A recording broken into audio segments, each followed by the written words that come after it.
Hi guys, in today's video we're going to see whether it's possible to start up a car cleaning business in January 2021. And we're going to see if it's possible to not just survive, but thrive. So I want to take a look at all the pros and cons of starting a car valeting business, especially with everything what's going on in the world right now. So we're going to sort of dive at different possibilities, different routes that you could also take just to sort of support you. And this is going to be very handy for those of you who've got it on your mind and you're thinking, do you know what? This is the year that I'm going to do it, because there's a lot of things that we need to cover, a lot of things we have to get through today. So get your pen and paper ready, because this is going to be a good one. With more and more people being made redundant in the last 12 months, it seems very apparent to me that there's one business that's currently booming, and that's car cleaning. So what's going on? Well, first of all, the government are closing down hand car washes left, right and centre in the UK. We're talking about the ones where people sort of all jump on your car, the proper big drive-through centres. They are now becoming a thing of the past. And although some councils and some governments who say you can't be a mobile detailer, you can't go out and about full stop, there's others who actually say you can. So what's happening is more and more people are being made redundant, and now they're trying to look at other avenues to get into work. And to be honest, even pilots can't even get jobs these days. So I think more and more people are going to be jumping into the car scene. And the fact that loads of people love cars, it's a massive market to work in, it's going to be a thriving market to work in, you can see why people are doing it. So things you need to ask yourself: how much is it all going to cost to get yourself started? Can I support my family? What if things go wrong? What if more lockdowns get more stricter? How are you going to survive? And not only that, you need to look at who is your target audience. Who do you really want to reach out to? Where are you going to find this money from? It can't just magic out of thin air. You have to look at all these different things, and you have to plan a lot before you even get started. So I'm currently putting together a video where we're going to be looking at how much every single thing costs in a real detail. So we're going to price up everything from extension leads to vacuum cleaners, pressure washers, hose, chemicals.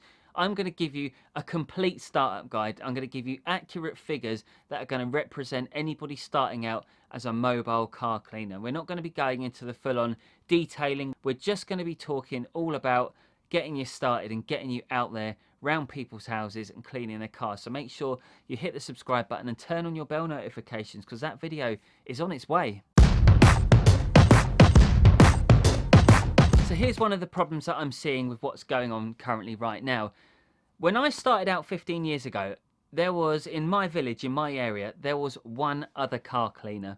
He wasn't a full-on detailer, because that sort of market hadn't really sort of taken off yet. It was mainly the mobile car cleaning guys. There was one guy. Now in my area, there's about 26.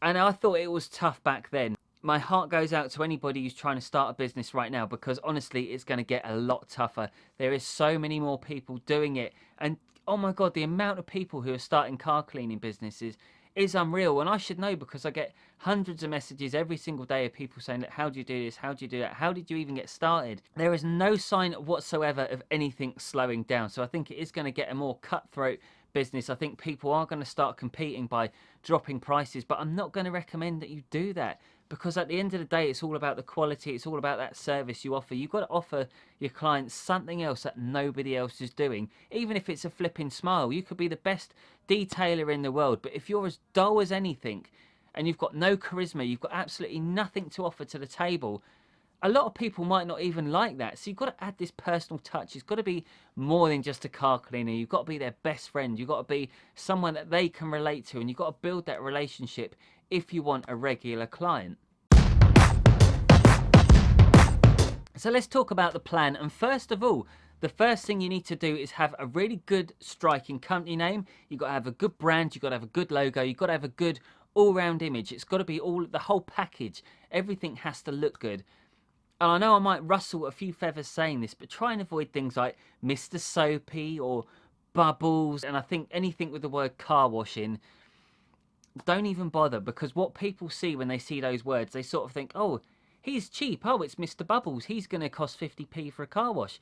You don't want that market. There is nothing in that market for you. Believe me, if you go for the cheaper cars, you're going to get really crappy fabrics, it's going to take even longer to do, and the odds are they're going to be in absolute state. If you raise your game and go for the better cars with better quality carpets, better quality interiors, better clients, you are going to have a better future. Surround yourself by successful people and you will be successful yourself. So it's really important to have a good strategy, and you need to know how you're going to get your clients. You've got to look at avenues such as advertising, Facebook, Instagram, even making your own YouTube channel just to get you some potential customers. And it's really important that you sort out a good chemical company. You need to find a good trade source. So I'm going to say right off the bat here, AutoSmart are brilliant. If you're starting out and you just want someone to turn up in a big truck with all the chemicals, you haven't got to wait for delivery, they will just turn up with everything and you can sort of have a look around, pick and choose. They're probably going to be your best bet for starting off if you're going to be doing this just from sort of a mobile detailer point of view.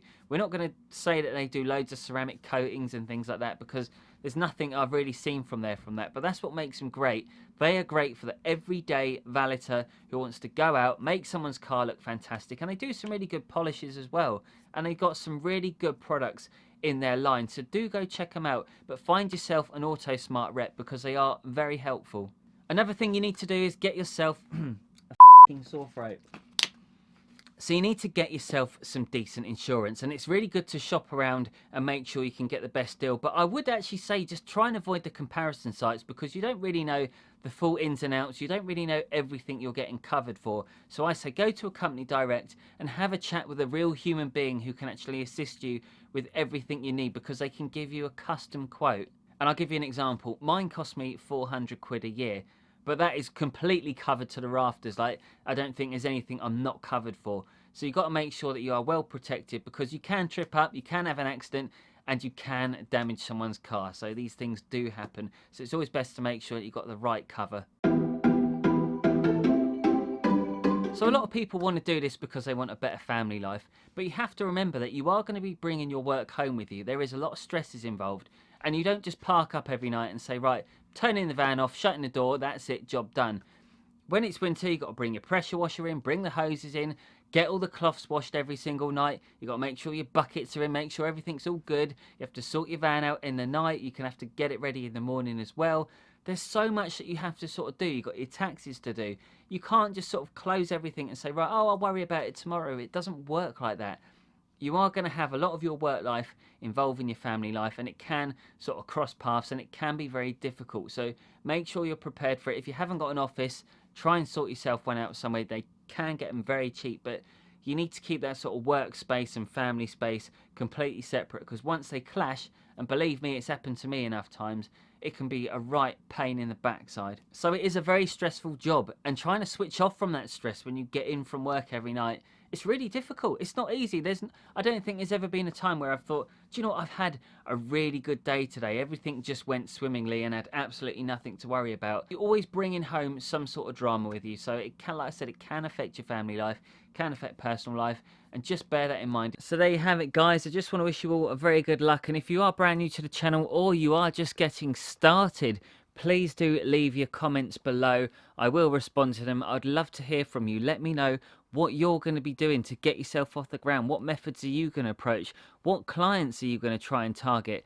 Please do get in touch, and I hope more people can sort of get involved and engage. And don't forget to check out the Detailing Network, which is run by us as well. So do go check that out on Facebook, and I will see you very soon. Bye bye.